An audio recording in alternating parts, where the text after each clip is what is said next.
예, 오늘은 우리 자신을 이제 점검하는 것이 얼마나 중요한가라는 것에 대해서 살펴보려고 합니다.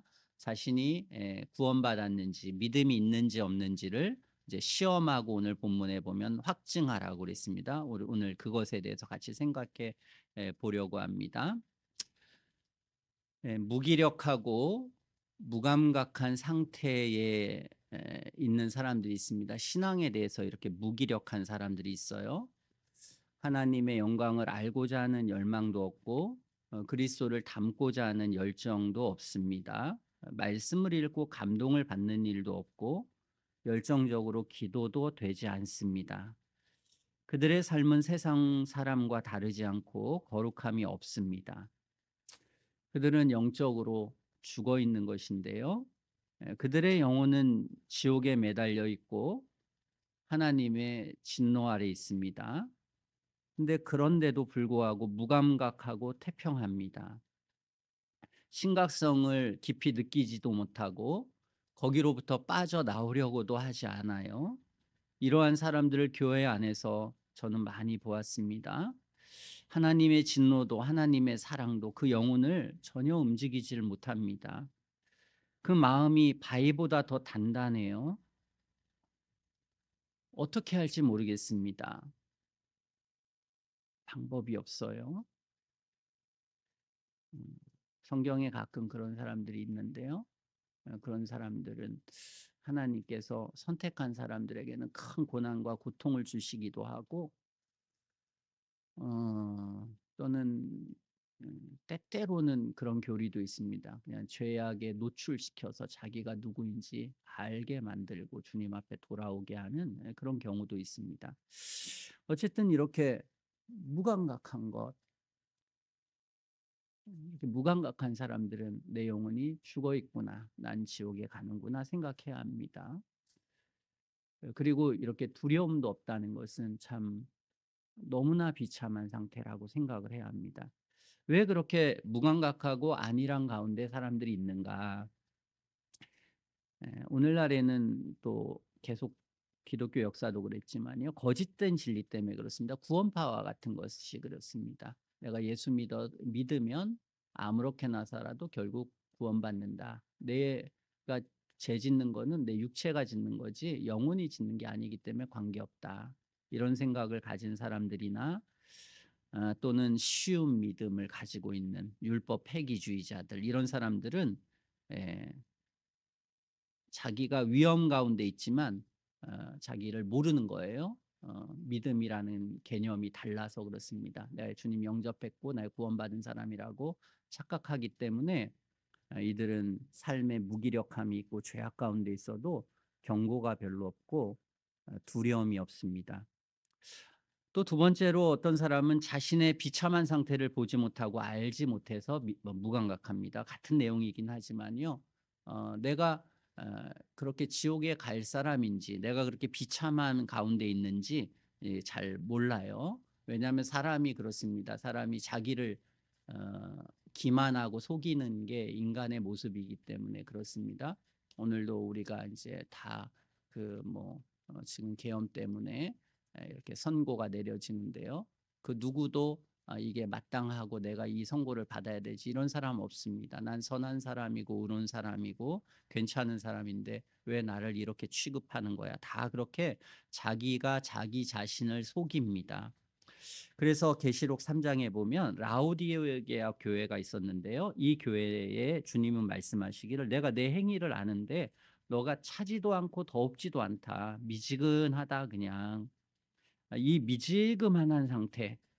그래서 내 입에서 너를 토하여 내치리라 그랬습니다. 교회 안에 좀 다니고 교회에 좀 있으면 좀 순종도 하고 이웃도 사랑하고 또 우리가 교회를 위해서 하나님 나라를 위해서 열정적으로 기도도 하고 이렇게 좀 주님이 기대하는 게 있는데요. 이 사람들은 미지근합니다. 미지근한 상태에 있어요. 그래서 주님은 내가 토해서 내치리라 그랬습니다. 너는 정말 버림받고 내가 역겹다. 주님 그렇게 말씀하시는 거예요. 주님이 보시기에는 이들은 역겨운 상태에 있었어요. 그런데 스스로는 말하기를 뭐라고 했냐면 나는 부자라. 부요해서 부족한 것이 없다. 그는 그렇게 생각했어요. 나는 부자야. 난 부족한 게 없어. 이렇게 본 것입니다. 하나님이 보시기에는 토하여 내칠 만큼 죄악되고 악한데요. 그는 스스로는 못 느끼는 거예요. 못 느끼기 때문에 그렇게 하는 것입니다. 그래서 주님은 내 곤고한 것과 가련한 것과 가난한 것과 눈먼 것과 발가벗은 것을 네가 모른다 그랬습니다. 자신의 상태에 대해서 오판하고 있습니다. 전혀 하나님에 대해서 모르기 때문에 스스로는 만족하고 있는 거예요. 부자라고 생각하는 이런 상태의 사람들이 있기 때문에 무기력하고 무감각한 상태에 있는 것입니다. 이런 사람들 많습니다. 교회 다니면요. 정말 기도해야 될 사람입니다. 정말 이 사람은 간절히 울부짖어야 될 사람이에요. 그런데도 그런 사람일수록 신앙생활 엉망으로 합니다. 그리고는 막연하게 자기가 선하다고 생각하고 괜찮다고 생각하는 그 무언가를 의지하고요. 무기력하고 무감각한 상태에 그냥 계속 신앙생활 하는 거예요. 이런 사람들이 많습니다. 이들은 자신들의 비참한 운명을 느끼지도 못하고 슬퍼하지도 않아요. 두려워하지도 않습니다. 이건 무서운 상태입니다. 디모데전서 4장 1절에 보니까 후일에 어떤 사람이 믿음에서 떠나 미혹해하는 영과 귀신의 가르침을 쫓으리라고 했습니다. 어떤 사람이 믿음에서 이제 떠납니다. 교회를 떠나게 되는 거예요. 그래서 이제 세상으로 가든지 이단으로 가든지 미혹해하는 영 귀신의 가르침을 쫓게 되는 것입니다. 그런 사람을 뭐라고 하냐면 성경은 양심이 화인 맞아서 외식함으로 거짓말하는 자들이라고 했으면 양심이 화인 맞았다는 것입니다. 우리의 여기 피부에 불이 이렇게 하면은요 아무리 찔러도 못 느낍니다. 양심이 화인 맞아 가지고 그렇다는 거예요. 그래서 무기력하고 무감각하다는 것입니다. 에베소서 5장 19절에도 보면 저희가 감각 없는 자되어 자신을 방탕에 방임하여 모든 더러운 것을 욕심으로 행한다는 것입니다. 죄악 가운데 있고 하나님의 뜻 가운데 계속해서 하나님의 진리 가운데 변화되지 않는 이 사람들은요 감각이 마비되어 있다는 것입니다. 그래서 거룩한 하나님 예배 드리는데 졸고 딴짓하고 그걸 아무리 많이 하고 그리고 밖에 나가서 수많은 죄를 짓고 못된 짓을 해도요 마음에 화인 맞아 가지고 그게 죄인 줄 모르는 거예요. 심각한 줄 모릅니다. 무서운 것입니다. 그래서 마음이 더 굳어진다는 거예요. 이래 돌아올 수 없는. 저는 그런 사람도 많이 봤습니다. 제가 이렇게 굳이 예, 설교만 들은 사람들은 제가 막 되게 사람이 거칠고 막 그렇게 생각합니다. 설교만 들은 사람은 그래요. 근데 우리가 여러분들이 제가 설교하고 다른 데 가보고 얘기하고 하면 전혀 다르지 않습니까? 왜 그렇게 하겠습니까? 이렇게 해서 교회 떠난 사람들을 많이 봤습니다. 떠날 수밖에 없어요. 은혜가 있지 않으면. 아니면 떼고 다른 진리 가운데 이렇게 결국은 가는 그런 사람들 많습니다. 무감각해져서 그래요. 예수님은 이것에 대해서 말씀하시기를 마태복음 23장 30절에 예루살렘아 예루살렘아 선지자들을 죽이고 내게 파송된 자들을 돌로 치려고 하는 자여 암탉이 그 새끼를 날개 아래 모음같이 내가 내 자녀를 모으려 한 일이 몇 번이냐 그러나 너희가 원치 아니했다 그랬어요. 주님이 예루살렘 보고 우셨어요. 수도 없이 많이 설교했습니다.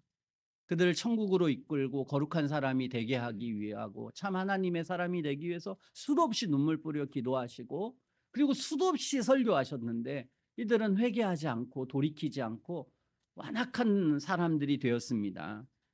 주님은 말씀하시기를 내가 얼마나 모으려고 애썼냐 너희들에 대해서 얼마나 많은 기회가 있었느냐 그러나 너희들 스스로가 원하지 않았다 너희들 스스로의 문제다 그렇게 말하는 것입니다.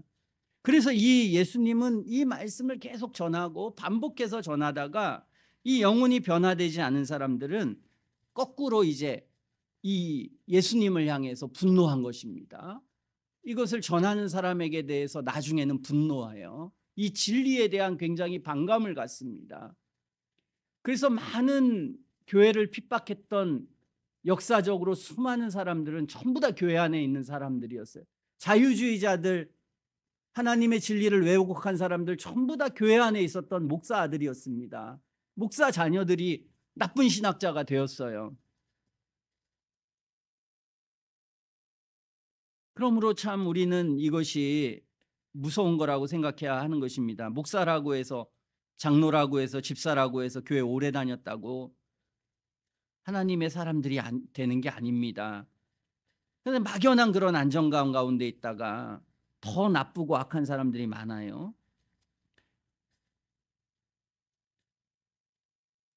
그리고 자신이 그렇게 악하지 않다고 이런 사람들이 생각하는 경향성이 많습니다. 바리새인이 그랬어요. 나는 세리와 죄인 같지 않아. 난 그래도 도덕적으로 살고 괜찮아. 그래서 바리새인이 누가복음 18장에 보면 나는 서서 따로 기도해서 하나님, 나는 다른 사람들 토색 불이 간음을 하는 자들과 같지 아니하고 이 세리와도 같지 아니함을 감사합니다 그랬습니다. 자기는 도덕적으로 어느 정도 괜찮다는 거예요. 그러면서 나는 일에 2번씩 금식하고 소득의 11조를 드린다고 그랬어요. 그래서 이들은 자신의 의로움만을 보고 있는 것입니다. 죄가 뭔지 몰라서. 예수님이 볼 때는 위선자고 매우 악한 자인데도 스스로는 이렇게 도덕적이다, 이 정도면 도덕적이지 않은가, 이렇게 생각하는 거예요. 저희 자식들을 이렇게 얘기하다 보면요, 제가 얘네들을 판단하는 것과 얘네들이 얘네들 자신 판단하는 게 전혀 다릅니다. 전혀 달라요. 가끔가다 그런 생각도 들 수 있어요. 여기 부모님들도 다 마찬가지예요. 아유, 그냥 저 자식 그냥 아예 난 그냥 내놓고 너는 너대로 살고 난 나대로 살자. 여러분, 생각보다 많습니다. 이런 부모님들이 그냥 아예 그냥 우리는 그냥 서로 관계는 생각보다 많아요. 근데 자식들은 절대로 그게 그렇다고 생각 안 합니다. 사람이 다 달라요. 부모님들은 최선을 다해서 너한테 했다고 생각하는데 또 자식들은 그렇게 생각 안 합니다. 불만이 많고 여러 가지 생각들이 많아요.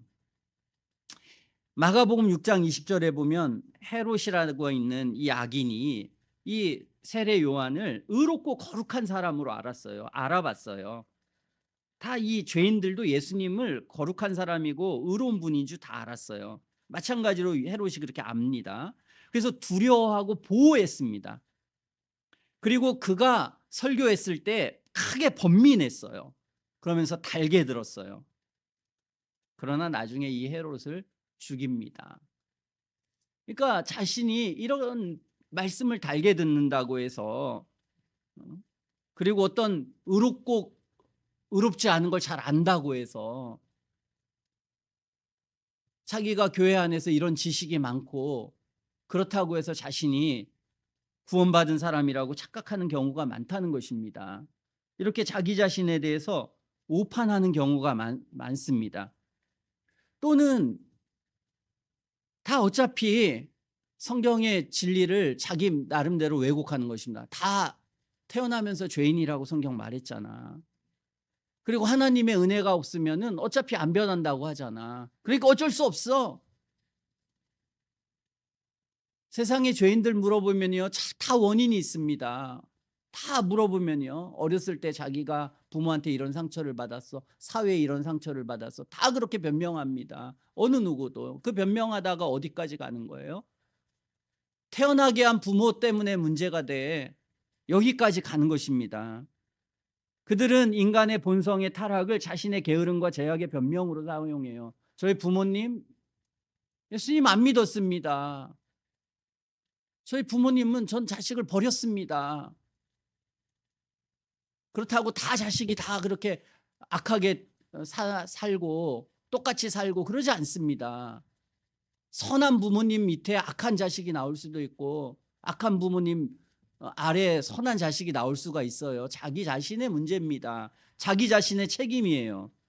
그런데 이들은 그런 변명을 합니다. 내가 변화되지 않은 건 원래 인간이 죄악 가운데 태어났기 때문이야 라고 하면서 자신의 죄악을 게으름과 죄악의 변명으로 사용하는 그 악한 진리, 뭘 들어도 그들은 악하게 생각하는 것입니다. 반대 극단으로 하나님의 은혜와 긍휼에 대해서 내 마음대로 생각하는 것입니다. 야, 주님은 사랑이 많고 은혜가 많아. 그러니까 다 용서받을 거야. 언젠가는 다 용서가 될 거야. 천만의 말씀입니다. 성경에 의하면 우리가 죄를 짓고 완고하게 하면 그 죄가 자꾸 쌓인다고 성경은 말해요. 하나님의 진노가 쌓인다. 하나님이 부르시지만 계속 부르시는 게 아니다. 이렇게 완고하고 무감각하게 되어서 완전히 하나님의 진리로부터 양심이 화인받는 그런 경우가 있다. 그러니 조심하라고 성경은 말하고 있는 것입니다. 여러분은 조심해야 합니다. 나중에 내가 기도하고 싶고 죄를 깨닫고 싶어도 마음이 무감각해집니다. 죄를 너무 많이 지면 죄책감이 없어집니다. 내가 좀 죄책감이 있어야 회개하고 돌이키는데요. 마음속에 어떤 사람은 눈물을 흘리면서 기도하는데 자기는 죄가 많고 악이 많은 건 압니다. 내가 지옥 갈 것도 알아요. 내 상태를 보는데도 내가 어쩔 수가 없는 것, 할 수 있는 일이 없다는 걸 자기가 느낄 때 가장 좌절이 되는 겁니다. 근데 그렇게 된다는 거예요. 그게 무서운 거라는 겁니다. 그러므로 책임이 있는 거라는 거예요. 우리가 모든 삶에 책임이 있다는 거예요. 우리에게는.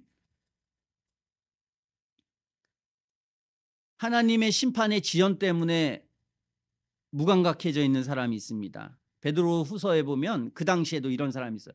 야, 예수님이 재림하신다며. 근데 조상들이 지금 잔후부터 만물이 처음 창조될 때까지 그냥 있는 거 아니야? 언제 재림하셔?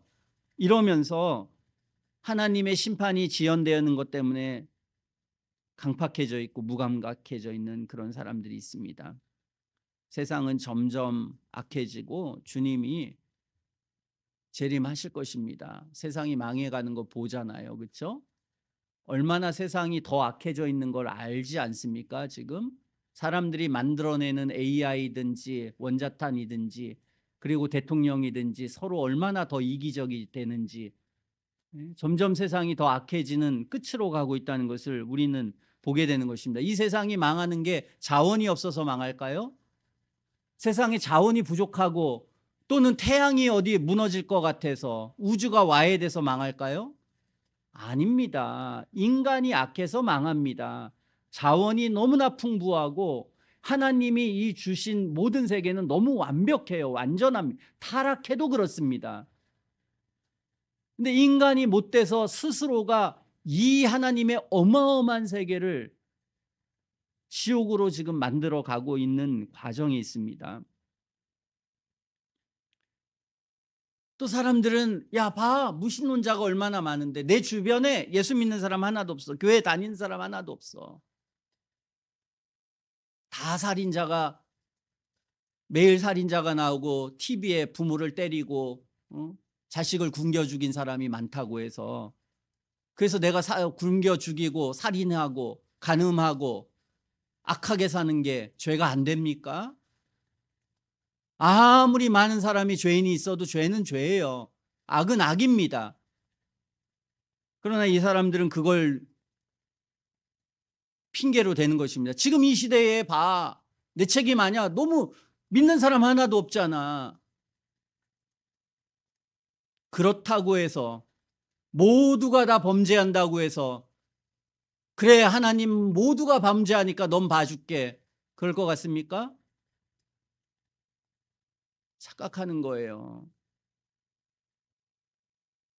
예수 믿는 사람이 많이 없으니까 이 시대에는 예수 안 믿는 사람도 다 구원받을 것 같습니까? 주님이 시대마다 뭐 때마다 다 구원의 방식과 내용이 다 달라질 것 같습니까? 성경은 그렇게 말하지 않습니다. 주님은 어제나 오늘이나 영원토록 동일하시고 동일하게 판단하시고 동일한 심판의 기준을 가지고 심판하시는, 그런데 그렇게 생각하는 거예요. 그래서 무감각해지는 것입니다. 그러니까 어떻게 해서든지 무감각해지려고 하는 거예요. 왜 무감각합니까? 진리를 안 믿어서 그런 것입니다. 하나님에 대해서도 믿지도 않고 안 믿지도 않고, 천국과 지옥도 모든 하나님의 진리에 대해서 믿지도 않아요. 믿지 않지도 않습니다. 왜 그런 상태에 있습니까?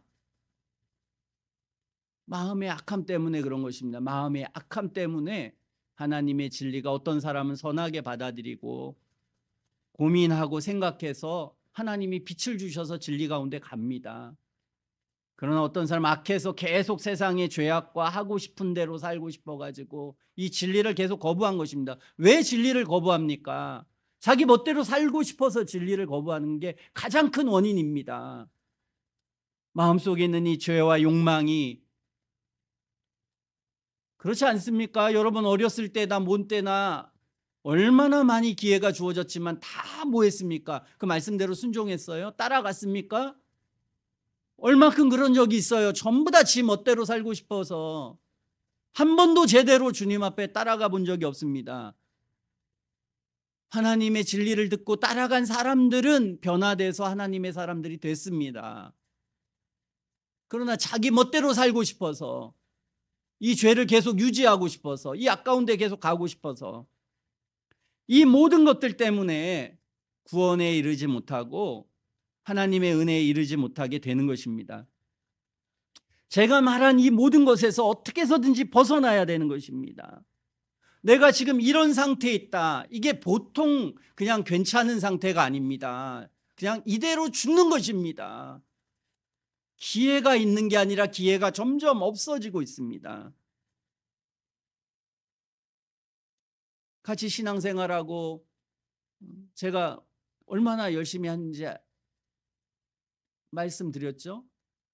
제 친구 애들도 같이 했습니다. 4명의 친구 애들이 같이 신앙생활했어요. 동일하게. 걔네들도 무슨 방언이라고 받고 막. 그 4명 그중에 저만 신앙생활합니다. 친구 하나는 최근까지 했는데요. 교회 다니다가 실망해가지고 지금 교회 신앙생활 안 하고 있어요. 무서운 것입니다. 진리에 대한 확신이 없어서 그런 상태에 있는 것입니다. 여러분이 지금 그런 상태에 있다는 것은 무서운 것이고 두려운 것이라고 하는 것을 알아야 합니다. 이게 정상이 아닙니다. 우리가 8살짜리 아이 보지 않았습니까? 4살짜리 아이도 보고 10살짜리 아이도 보지 않았습니까? 그게 일반적인 때가 있었습니다. 미국의 16세기, 17세기에 청교도들이 왔을 땐 그게 일반적이었어요. 그냥 그 마을 전체가 그래 꽉 껴가면 신앙생활하고 전부 다 경건한 아이들이 많았습니다. 근데 지금은 일반적인 게 너무 악한 사람들이 많아요. 악이 많다고 악이 용서되는 게 아닙니다. 그러므로 악이 많기 때문에 우리가 은혜 가운데 가기에 너무 힘들다고 생각하고 더 두려워해야 합니다. 그렇다고 죽음을 뭐 더 미룰 수 있는 게 아닙니다. 그렇다고 악과 선이라는 것이 이 세상에 없는 게 아닙니다. 하나님이 안 계신 게 아니에요. 고민해야 합니다.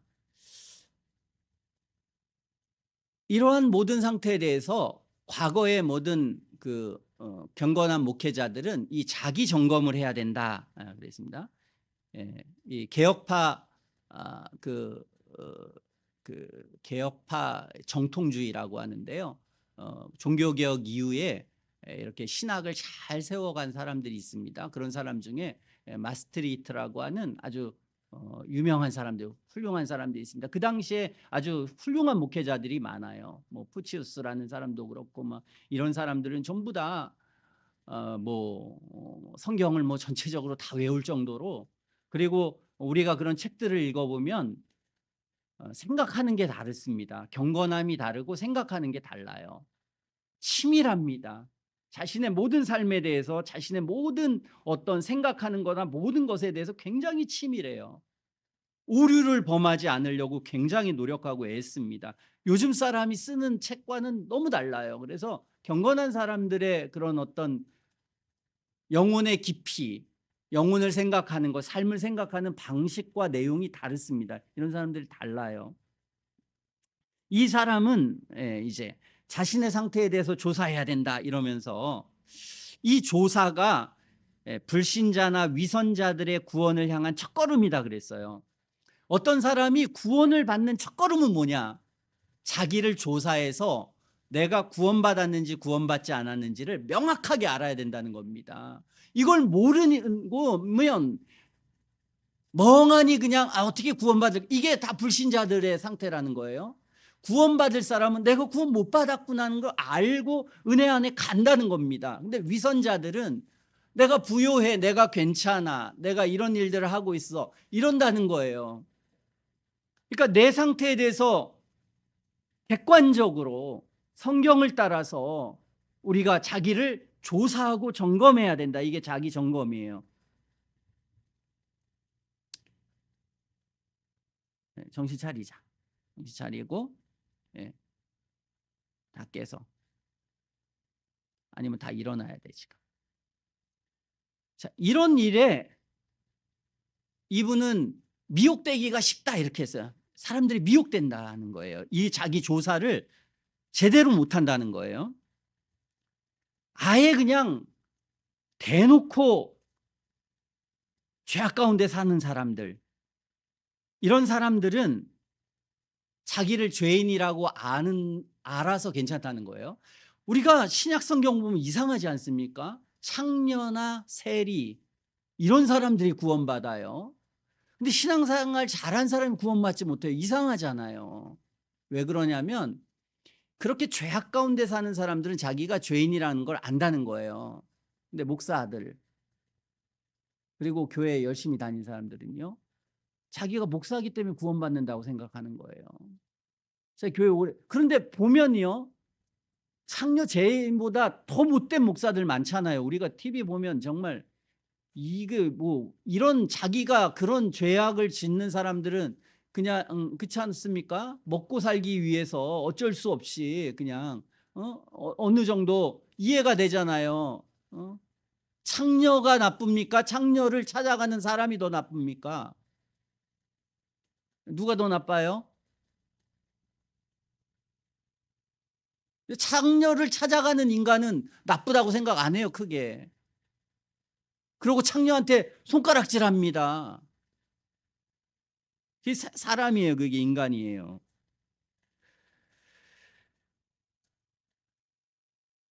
그런데 이 거듭나지 않은 법을 잘 지키는 정직한 사람들이 있다는 거예요. 그런 사람들은 자기가 죄인이라고 잘 못 느낀다는 겁니다. 이런 사람들이 문제라는 거예요. 또는 이런 바리새인들, 자신이 의롭다고 생각하는 거예요. 또는 일시적인 믿음을 가진 사람이 있는데요, 그 믿음이 진실한 믿음이 아니에요. 성경에 보면 일시적이에요. 그러니까 큰 감화를 받아서 잠깐 변화됐어요. 그 변화가 컸어요. 히브리서 6장에 보면요, 성령의 비침을 받고 믿음을 가진 것 같고 막 굉장히 은사도 받고 막 굉장한 일을 했어요. 근데 나중에 배도했어요. 그래서 그 믿음의 진실성을 살피는 데 있어서 잘못 살폈어요. 이들은 내 병 고쳤다, 아니면 기적을 행했다, 한동안 내가 담배 끊었다, 술 끊었다, 뭐 삶의 변화가 좀 있었던 걸로 자기가 구원받았다고 생각하는 거예요. 성경의 기준이 아니라 자신이 생각하는 어떤 기준을 이들은 삼은 거예요. 일시적으로 바뀐 것입니다. 그걸 가지고 평생 내가 구원받았다고 생각하는 거예요. 악한 삶을 사는데도 불구하고 스스로가 모르는 것입니다. 이런 사람들이 있다는 거예요. 그래서 이런 점들 때문에 미혹되고 착각하기가 매우 쉽기 때문에 자신을 확실하게 진단하는 일은 대단히 어렵다 이렇게 생각했어요. 이게 이제 이 18세기에 살았던 이 마스트리트라고 하는 경건한 사람, 이 사람만 그런 게 아니에요. 수많은 사람들이 그래서 이것에 관계된 책을 씁니다. 그리고 이 사람은 여기에 미혹되는 것은 매우 위험하고 실제로 매우 치명적이다. 왜냐하면 이렇게 미혹되면은 회심과 구원의 문턱에서 사람을 완전히 차단한다 그랬어요. 이건 완전히 차단돼 버린다 이렇게. 예? 거짓된 믿음이 그래서 위험한 겁니다. 거짓된 확신을 가지면 이 사람이 완전히 구원의 문에서 차단돼 버리는 거예요. 그냥 왜 구원받았다고 생각하니까, 자기 의롭다고 생각하니까. 그래서 바리새인들이 차단된 겁니다. 구원에서. 이 차단된 걸 예수님이 알게 하기 위해서 성경에 보면요, 이 위선자의 교리에 대해서 수없이 얘기하는 거예요. 그래도 이들은 그거 안 듣는 거예요. 저 뭐 수도 없이 많이 해봤습니다. 신앙생활 잘한다고 생각하는 사람들에게 제가 수도 없이 복음을 전해봤어요. 안 됩니다. 차단이 되어 있어요. 그래서 이분은 그걸 말하는 거예요. 매우 치명적인데 이게 완전히 차단된다. 이런 사람들은 이 점검을 안 합니다. 점검 왜 해? 그런 걸 점검하자고 하면 화를 냅니다. 잘못되게 미혹돼 있어서 그렇습니다. 오늘 본문은 뭐라고 해요? 성경은 너희가 믿음에 있는가 너희 자신을 어떻게 하라고 했어요? 너희 자신 어떻게 해라? 시험하고 너희 자신을 뭐예요? 확증하라고 그랬죠. 시험하고 확증해야 하라는 것입니다. 자신을 잘 시험해서 확실하게 하라는 거예요. 확실하게 해라. 조사해야 된다. 이 고린도 교인들이 그랬습니다. 복음을 듣고 사도 바울의 복음을 들었어요. 세례도 받았어요. 교회에 속했습니다. 오랜 시간 신앙생활 한 거예요, 이들도. 그러나 그들 중에 성도와 같지 않은 삶을 산 사람이 많이 있었습니다. 사도 바울은 답답해서 고린도전서를 씁니다. 그들에게 열심히 썼어요. 그리고 너희들 회개하라고 그랬어요. 그런데도 불구하고 돌이키지 않는 많은 사람이 있었어요. 그래서 다시 한번 고린도후서 쓰는 것입니다. 내가 너희에게 가면 참 서로가 불편하고 힘들다. 마지막 기회니까 회개하고 돌이켜라. 그리고 너희 자신을 시험하고 점검해라. 목사고 교회 오래 다녔고 구원을 전혀 보장해 주지 못합니다. 오늘 성경 그리스도께서 내 안에 계신지 살펴보라고 충고합니다. 그리스도께서 내 삶의 주인인가? 내 안에 그리스도께서 계신가? 점검하라는 거예요. 그러나 거짓된 진리 가운데 있으면 이 점검이라는 걸 알지 못하는 그런 사람이 많고 이걸 거부하는 사람들이 있습니다. 성경이 나와 있는데도요. 왜냐하면 믿음에 대해서 거짓된 이해를 가지고 있어서 CCC 뭐 내비게이터 막 이런 사람들이요. 예수전도다 막 이런 사람들 점검하려면 화냅니다. 내가 예수 믿는데 내 영접했어. 구원의 확신이 없으면 그들은 항상 그 얘기합니다. 너 처음에 예수님 영접할 때를 기억하고 생각하라는. 그러니까 이들은 영접이라는 단어 무슨 믿음이라는 단어가 뭔지 모릅니다. 회개라고 하는 단어가 성경이 말하는 중생이라는 다 다른 단어예요. 자기가 마음대로 생각한 겁니다. 그 마스트리트에 의하면 매우 위험하고 치명적인 곳에 사람을 빠뜨리는 사람들이에요. 이런 미혹하는 거예요. 그래서 회심과 구원의 문턱에서 완전히 차단해 버리는 것입니다. 사람을. 무서운 것입니다. 성경을 안 믿는 사람보다 성경을 왜곡하는 사람들이 더 위험한 거예요. 그래서 아예 안 믿고 세상 밖에 나가면요. 교회 먹칠하지 않습니다. 교회 안에 다니면서 엉망인 사람이 교회 먹칠하고 하나님 영광에 먹칠하지 않습니까? 슬픈 일이에요.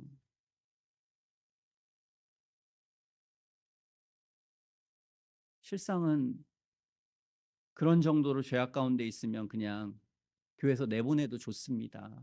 그래서 그걸 권징이라고 한 거예요. 권징이다. 그게 교회에도 좋고 세상에도 좋다. 그런 사람들 괜히 그냥 신앙생활 하기 싫은데 교회 안에 계속 놔둬봐야 변화되지 않고 세상으로부터 교회가 욕이나 먹고 그럴 바에는 권징을 해서 교회 밖으로 내보내 버리면 교회의 순수함도 있고 세상에서 교회의 욕은 적어도 하지 않겠지 않냐. 근데 그 권징을 안 해가지고 교회가 이 모양 이 꼴이 지금 된 겁니다.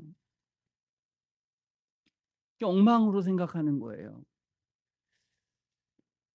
우리는 성경에 따라서 우리가 구원받은 자인지 아닌지 알 수 있다는 거예요, 모른다는 거예요. 여기 보면 알 수 있습니까? 몰라요?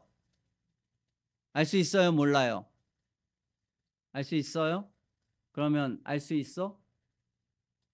구원 받았는지 안 받았는지 알 수 있어? 해강이도 알 수 있어? 알 수 있어? 그럼 내가 구원 받았다 안 받았다 지금 알겠네? 내가 지옥 갈지 천국 갈지 아는 거예요? 알 수 있어야 돼. 그렇죠? 이 말씀 그대로라면 알 수 있잖아요. 그렇죠? 내가 믿음 있는지 없는지 알 수 있잖아. 그리고 아는 정도가 아니라 확증해야 된다는 거예요. 여기서 내 안에 예수님이 계신 줄을 내가 스스로 알지 못하면 버리운 자라는 거예요. 그 사람은. 그러니까 정확한 거예요. 성경은 모를 수가 없는 거예요. 모르면 뭐예요? 지옥 갈 사람이니까 모르는 거예요. 매우 위험한 상태에 있는 거예요. 이 상태는 위험한 상태에 있는 거예요. 이 사람 자체는. 그게 정상적인 거란 말이에요. 개혁주의자들은 정말 구원받았는데도 확신이 없는 사람이 있을 수 있기 때문에 그런 사람들 때문에 이 교리를 조금 열어놓은 거예요. 그러나 칼빈이나 루터는 그렇게 생각 안 했어요. 이 말씀 그대로를 받아들였단 말이에요. 로마서 8장을 그대로 받아들이고 성경 전체를 그대로 받아들였어요. 그렇지만 목회를 하다 보니까 안 그런 사람이 있을 수 있다고 생각해가지고 좀 열어둔 겁니다. 그래 정상은 아니에요. 그게.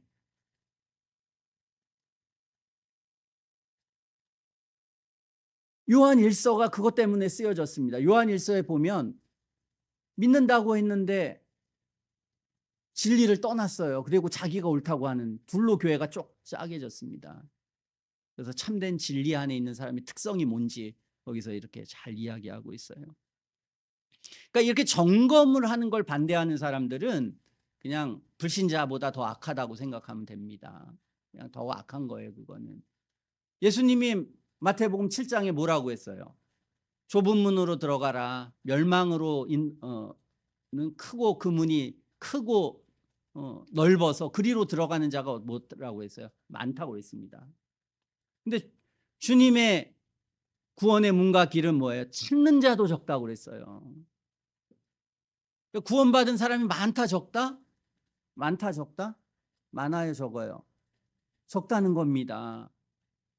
그러면서 거짓 선지자들이 많다. 세상에 거짓말하는 사람들 많다. 구원의 문이 넓고 쉽고 괜찮다. 이런 사람이 많다는 거예요. 그러면서 뭐라고 했습니까? 7장 21절에 주여 주여 부르는 자마다 다 천국에 들어갈 것이 아니요 하나님의 뜻대로 행하는 자라 들어가려 그랬지 않습니까? 주여 주여 이렇게 부른다고 구원받는 게 아니라는 것이 아나요?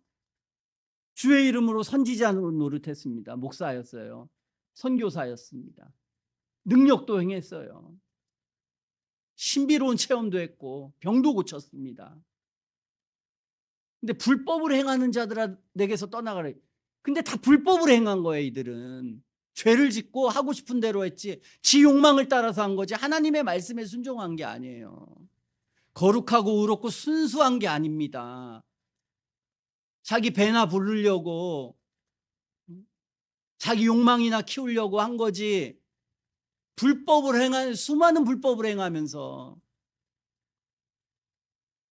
그러니까 시험하라는 거예요. 말하라는 거예요. 이 얘기는 시험하라는 거라는 거 아닙니까? 그렇죠? 시험하라.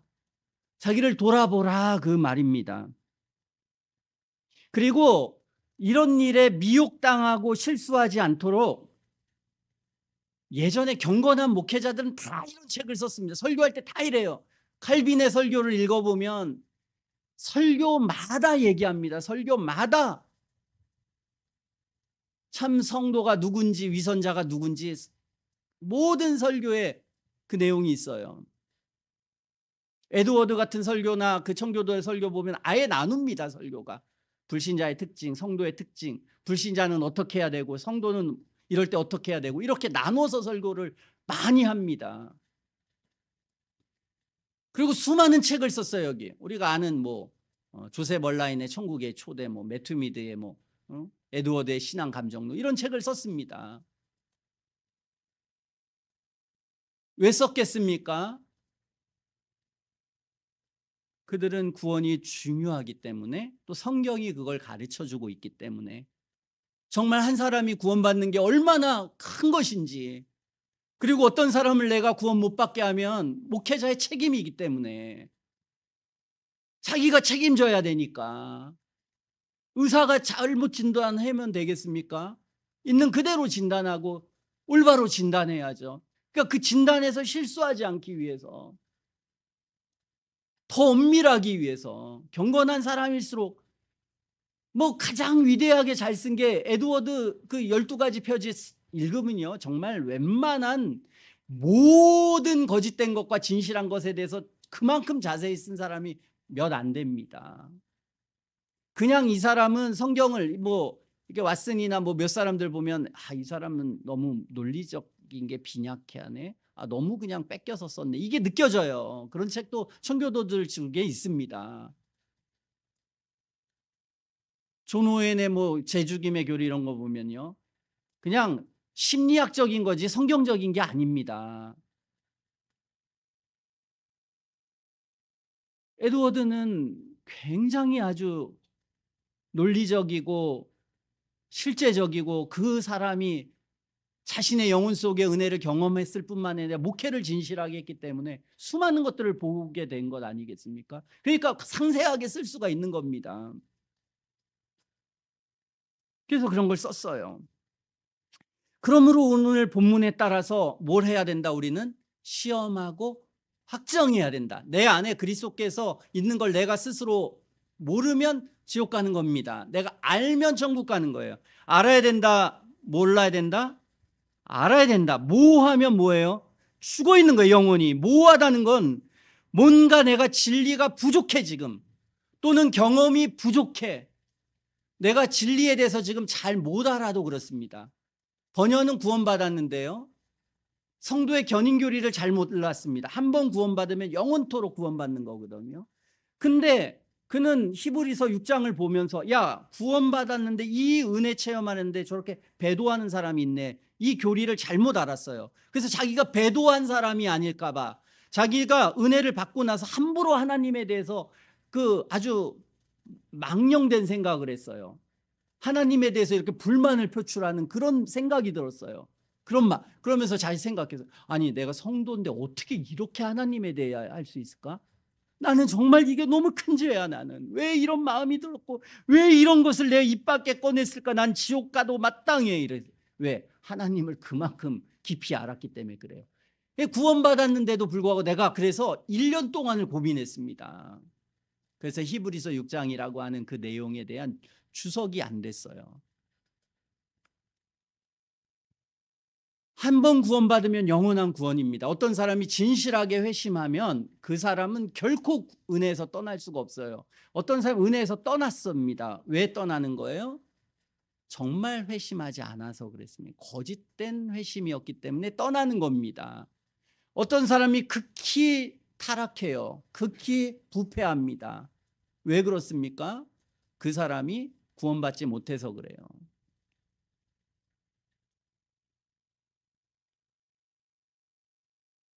우리는 알 수 있다는 것입니다. 너희 안에 계신 줄을 너희가 스스로 뭐라고 그랬어요? 알지 못하느냐 그랬어요. 주께서 너희 안에 계신 줄을 너희가 스스로 알아야 되는데 알지 못하느냐?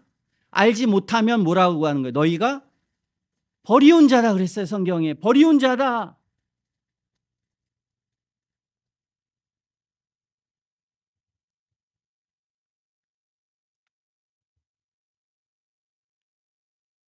고린도전서 5장 한번 펴보겠습니다. 고린도전서 5장.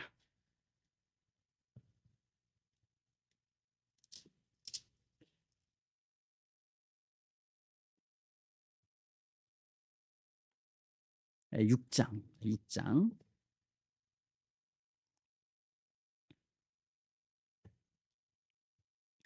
9절. 여기 보면 6장 9절에 불의한 자, 6장 9절입니다. 불경건한 것은 여기서 뺐어요. 왜냐하면 교회 지금 다니고 있는 사람들이니까요. 교회 다니면서 이게 악하게 하는 것입니다. 그러니까 당연히 불경건한 것도 섞여 있어요. 하나님을 자기가 섬긴다고 하지만 제대로 지금 섬기지 않고 있어요. 올바로 기도하지 않고 올바로 신앙생활하지 않고 있어요. 그런데 그 증거가 뭐냐? 9절 이하예요. 불의한 자가 하나님의 나라를 유업으로 받는다 못 받는다? 받지 못할 줄을 알지 못하느냐 그랬어요. 불의하면 못 받는 겁니다. 하나님 나라를. 미혹을 받지 말라. 이 미혹하는 사람들이 있었어요. 야, 불의해도 하나님 나라 들어가. 너 교회 다니잖아. 예수님 영접했잖아. 그런 미혹을 받지 말라는 거예요. 음란하고 우상 숭배하고 간음하고 탐색하고 남색하고 도적 탐남하고 술 취하는 자들, 후욕하는 자들, 토색하는 자들은 하나님 나라를 유업으로 받지 못하리라 그랬어요. 삶의 도덕성에 있어서 죄악되게 살아가는 삶은, 불의한 삶을 살아가는 사람들은 그리스도인 아니라는 거예요. 왜 그러냐? 참 그리스도인은 11절에 말하고 있어요. 너희 중에 이와 같은 사람들이 있었는데 예수 그리스도의 이름과 우리 하나님의 성령 안에서 뭐 했어요? 여기 보면 씻음, 거룩함, 의롭다 하심을 얻었어요. 그러니까 우리가 우리의 영혼에 죄가 씻겨지는 것, 거룩해지는 것, 그리고 하나님이 우리의 가운데 너 하나님의 백성이라 죄 다 용서할게. 이게 언제요? 함께 온다는 겁니다. 우리 영혼 속에 함께 시작된다는 거예요. 이들은 그걸 다 경험했습니다. 어떤 사람들은 씻음과 거룩함과 의롭다함을 경험한 사람들, 이런 사람들이 있는가 하면 어떤 사람은 뭐예요? 구절 같은 사람들. 그들은 자기가 교회 안에 있고 신앙 고백했는데 구절같이 아직 죄악 가운데 살아가는 사람이 있다는 겁니다. 그런 사람들을 향해서 지금 권면하는 거예요. 사도 바울이. 야, 너희들 회개해야 돼. 그래서 회개의 두 번째 편지를 썼습니다. 고린도후서 7장 한번 보겠습니다. 자, 이런 죄악 가운데 있는 자들을 향해서 썼어요. 그랬더니 어떤 일이 있었냐면 7장 8절에 보면 그러므로 내가 편지로 너희를 근심하게 한 것을 처음엔 후회했습니다. 야, 이거 써봐야 그냥 화만 내고 반발만 일으키고 교회만 시끄럽기만 하고. 근데 그 편지가 너희로 잠시만 근심하게 한 줄을 알미라. 내가 지금은 이제 기뻐하는데 잠시만 한 줄 알고 이들이 그냥 근심하고 변화됐어야 되는데 변화되지 않고 그대로 있는 걸 쓰면, 근데 내가 지금은 기뻐합니다. 9절에 후회하지 않고 너희로 근심하게 한 까닭이 아니요 도리어 너희가 근심함으로 뭐에 이르렀어요? 회개했어요. 이들이 너희가 하나님의 뜻대로 한 근심이 하게 된 것은 우리에게 아무 해도 받지 않게 하려 함이라 그랬어요. 이들이 하나님의 뜻대로 한 온전한 그런 회개가 있었어요. 회개. 그래서 10절에 보면 하나님의 뜻대로 한 근심은 후회할 것이 없는 구원에 이르게 하는 회개를 이루는 것이고 세상 근심은 사망을 이루는 것이다 그랬습니다. 여기에 그냥 어떤 사람의 진실한 회개가 아니라 참된 회개를 했어요. 이들은. 그래서 이 후회와 회개를 가릅니다. 후회라는 게 있고 회개라는 게 있습니다. 회개는 뭐냐? 하나님께서 하나님의 뜻대로 하게 된 근심은 간절함이 있다는 것입니다. 마음에 간절함이 있고, 이 변명은 우리가 내 잘못한 거, 이 변명이 아니라 너무나 잘못한 걸 인식하는 것입니다. 내가 너무나 이런 일들이 있고 이런 잘못이 있습니다. 이런 것에 대해서 하나하나 따지고 자기 스스로에 대해서 알게 하고 따지는 것입니다. 내 잘못이라고 하는 걸 인식하는 거예요. 그리고 분하게 한 것입니다. 내가 왜 그렇게 했지? 왜 그렇게 악하게 살았지? 얼마나 두렵겠습니다. 그게 내가 너무 두려움에 떨었습니다. 너무 두려웠습니다. 마음에 괴로움이 있었어요. 그리고 이걸 해결하기 위해서 간절히 주님께 사모했습니다. 그리고 하나님의 벌을 느꼈어요. 이것 때문에 내가 내 자신을 버렸습니다. 내 자신을 고통 속에, 고통받아도 당연하지. 이게 회개죠. 그렇죠? 이게 회개입니다. 이게 진실한 회개예요. 이게 어떤 사람이 죄 지을 때, 죄 지었고 나서 변화되는 회개입니다. 회개라고 하는 것은 구원받은 이후에 회개가 나타나요. 어떤 사람이 진실한 영혼의 변화는 주님의 은혜가 내게 주어져야만 우리가 그런 변화가 있을 수가 있습니다. 그러나 어떤 사람이 구원받기 전에 변화는 되지 않지만 이게 종의 영의 두려움입니다. 이런 두려움이 있게 하셔야 하나님께서. 그런데 다른 건 뭐냐? 이런 두려움이 있는데 죄를 못 버립니다. 계속 반복합니다. 그러나 뭔 있어야 돼요? 이게 진정한 하나님 앞에 회개다. 그래서 우리가 지난 시간에 배운 게 뭡니까? 양자의 영을 받기 전에 뭘 받아요? 두려워하는 종의 영을 받는다고 그랬잖아요. 두려워하는 종의 영을 받으면 사람이 이런 상태에 간다는 거예요.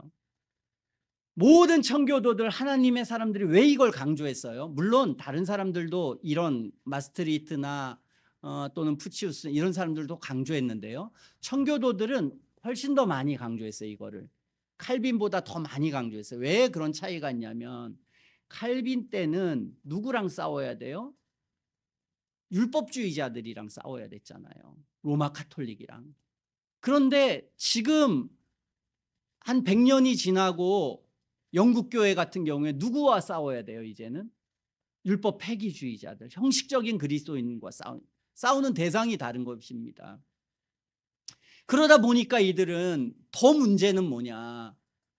이들이 이 믿음이라고 하는 것을 칼빈이 이해한 올바른 것으로 이해하지 않고 행함이 없는 그냥 죄악된, 그럼에도 관계없는 그런 잘못된 믿음을 갖고 믿음의 확신을 가진 것입니다. 그러므로 이들은 이러한 것에 대해서 깨뜨렸어요. 그리고 그렇지 않습니까? 어떤 사람이 내가 이렇게 변하지 않고 마음이 무감각하고 완악합니다. 그리고 죄악을 반복해요.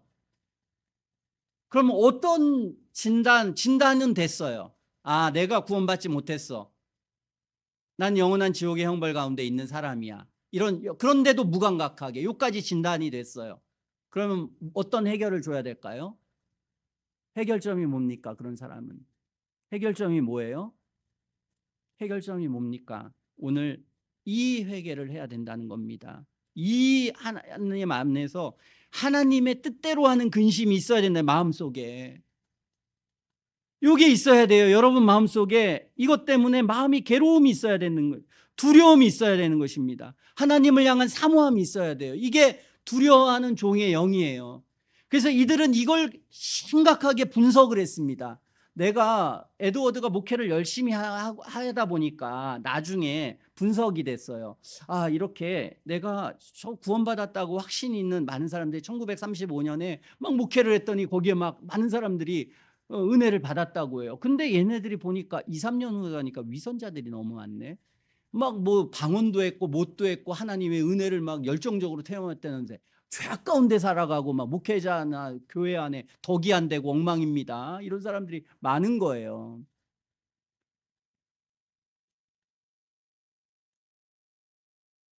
분석을 했습니다. 그래서 에드워드는 답답했어요. 이걸 깨뜨릴 수가 없습니다.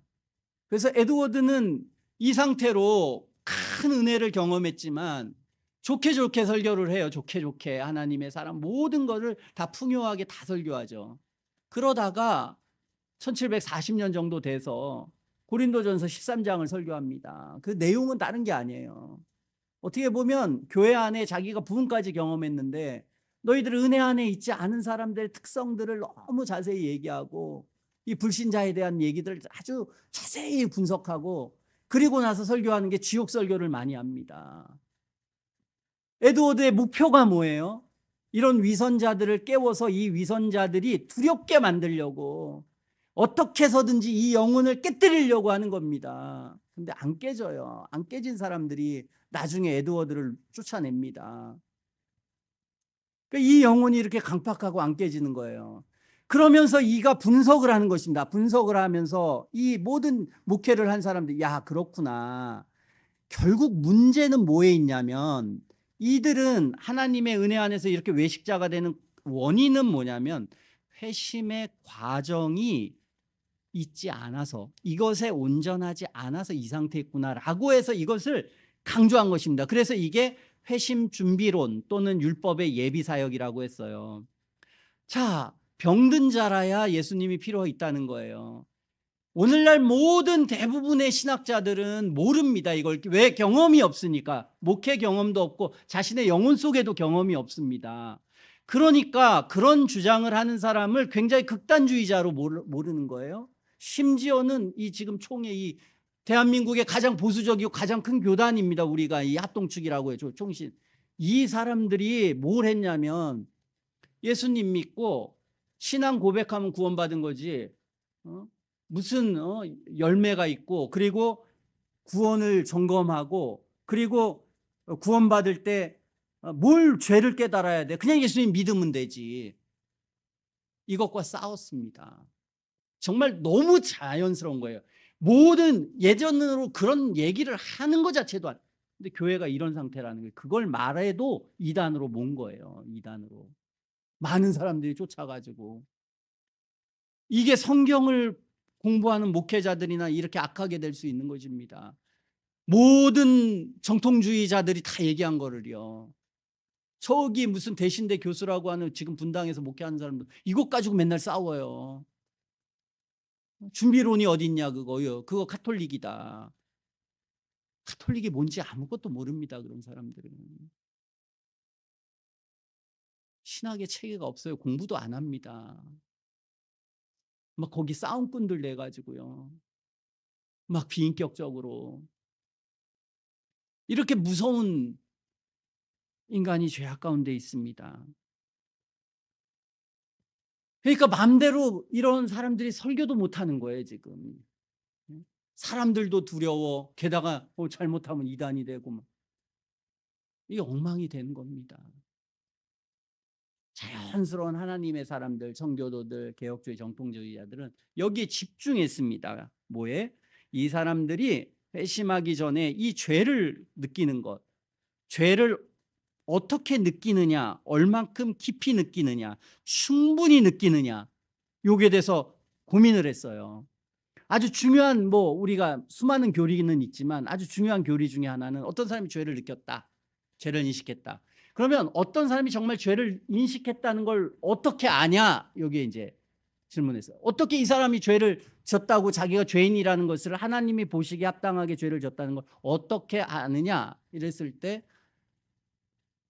훌륭한 사람들은 거기에 대해서 이렇게 얘기합니다. 마스트리트도 그렇고 에드워드도 그래요.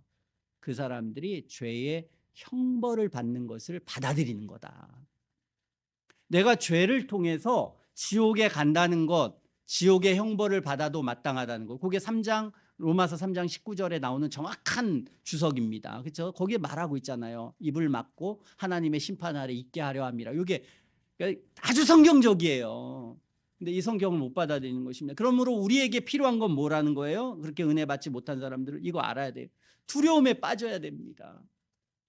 내 죄가 얼마나 무서운 줄 알아야 돼요. 변명해야 되고 두렵게 하고 괴로워하고 이게 분명하지 않았던 겁니다.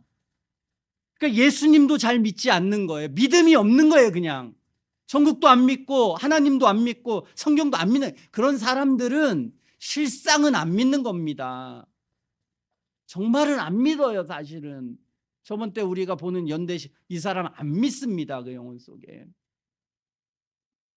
믿는 게 쉬운 일이 아닙니다. 진리를 믿으려면 반드시 이걸 통과해야 합니다. 우리 영혼 속에 하나님의 거룩한 은혜가 와서 우리가 이렇게 절망 속에서 괴로워한 그 경험들이 있어야 됩니다. 이걸 다 물었어요. 그들은. 물론 그들 중에는 그렇게 안 되고 아주 빠른 시간 내에 하나님이 깊이 죄를 느끼게 하고 깊이 그런 사람들이 있다. 이걸 얘기는 했어요. 그러나 보편적으로는 하나님께서 굉장히 그런 죄의 깊은 속에서 사람들을 고뇌시키고 괴로워하고 고통 속에 있는 그게 일반적이었어요. 그게 있어야 된다는 것입니다. 우리 영혼 속에. 열매가 있으면 관계없어요. 여러분들 그리스도인들이면 관계없습니다. 여기 그런 경험들을 했거나 안 했거나 오늘 내가 주님을 사랑한다고 말할 수 있고 그리스도께서 내 안에 계셔서 난 언제나 그리스도의 인도함을 받고 있어. 난 하나님의 진리가 내 속에 역사해서 기도 안 하면 견딜 수 없고 하나님의 거룩한 뜻 안에서 죄가 뭔지 분명하고 난 천국과 지옥을 믿고 있으며 하나님의 은혜에 따라서 난 믿음의 길을 걷고 있어. 지난 시간에 10가지 얘기했던 이 하나님의 사람들이 난 많건 적건 내용은 그러면 그 사람 관계없습니다.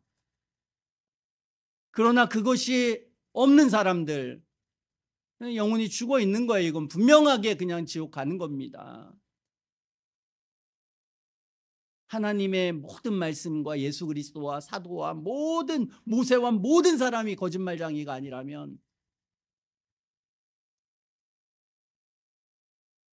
지옥 가는 겁니다. 그러므로 이 사람들에게 필요한 건 이게 필요한 거예요. 그래서 이 무감각을 깨워야 합니다. 반드시 깨워야 합니다. 더 완고해지기 전에, 양심의 화인 맞아서 굳어지기 전에, 더 무감각하게 되기 전에, 수많은 마음의 변명과 수많은 마음의 거짓된 생각과 완악함으로 교회 안에서 완고함을 계속 가졌던 사람들은 그렇게 되지 않도록 자기가 어디 있는지를 분명히 알아야 되고, 그리고 두 번째로는 은혜 밖에 있는 사람들은 이게 목표다. 하나님, 기도할 거 다른 거 없습니다. 교회에서 뭐 해달라고 아무리 기도해봐야 아무것도 그냥 자연인처럼 사는 거예요. 그거 하나만 기도해야 합니다. 죄를 깨닫게 해주세요. 하나님의 심판의 두려움을 알게 해주세요. 그리고 죄를 알기 위해서 하나님의 율법, 하나님의 모든 말씀을 보는 겁니다. 이게 내 영혼 속에 있어야 합니다. 반드시. 그리고 그러한 영혼의 체험이 있다. 그런 회심이 있다. 이것을 저희들이 알고 모두가 적어도 올해 안에는, 적어도 여름이 가기 전에는, 적어도 하나님의 말씀 가지고 내가 11절 7장 11절에 나오는 이 영혼의 상태가 여러분이 꼭 되어야 되고 될 수 있습니다. 누구나가 다 될 수 있습니다. 조금만 노력하고 애쓰고 힘쓰면. 그래서 사도 바울이 오늘 고린도후서 13장 5절 이렇게 물을 때 내 안에 그리스도가 있습니다. 확실하게 말할 수 있어야 합니다. 확실하게 말할 수 있는 저나 여러분 되어야겠습니다. 기도하겠습니다.